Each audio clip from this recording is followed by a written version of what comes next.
வர வர ஒயின் ஷாப்ல பீர் கூலிங்காவே இருக்க மாட்டேங்குது. இருங்கடா, உங்களை உணவு பாதுகாப்பு துறையில புடிச்சு கொடுக்குறேன். அப்பதான் அடங்கு. பாட்டில் ஒழுங்கா புஷ்ணு போடா.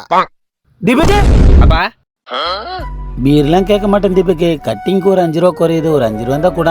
என்னப்பா? சாரி தீபக்கு. பா கை ரெண்டு பிஸியா இருக்குப்பா. பாக்கெட்ல காசு இருக்கு, நீ ஏத்துக்கோ. பாப்பா என்ன தீபக்கு, மேல ஒண்ணுமே இல்ல. மேல இல்லப்பா, கீழே இருக்குதுப்பா. ரொம்ப டாய்ஸ் தீபக்கு. சரி வரப்பா. வந்துட்டேன். எங்கடா போன இவ்வளவு நேரம்? டேய் உனதான். இருடா. டேய் 2 பீர் வாங்கி வரதுக்கு உனக்கு இவ்வளவு நேரமாடா? டேய் பீரு கூட வாங்கிட்டேன்டா. ஒயின் ஷாப் வந்தாலே 5 கொடு 10 கொடுன்னு கேட்டு பிச்சை எடுத்து டார்ச்சர் பண்றானுடா. இவனுங்கெல்லாம் எவன்டா உள்ள விட்டது? இந்த மாதிரி ஆளுங்களால நம்மளால நிம்மதியா குடிக்கவே முடியலடா. அச்சு தொத்த வேண்டியதானே, நீ எதுக்குடா காசு குத்த? நானே அச்சு தொத்தலாம் தான் மச்சான் நினைச்சேன். என்ன பண்றது, கேட்டது உங்க ஒப்பனாச்சே. சார் ஒரு 5 ரூபா இருந்தா தாங்க சார்.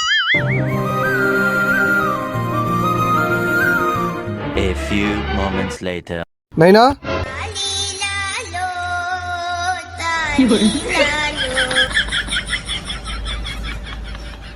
தகப்பனின் கண்ணீரை கண்டோரில்லை, தந்தை சொல்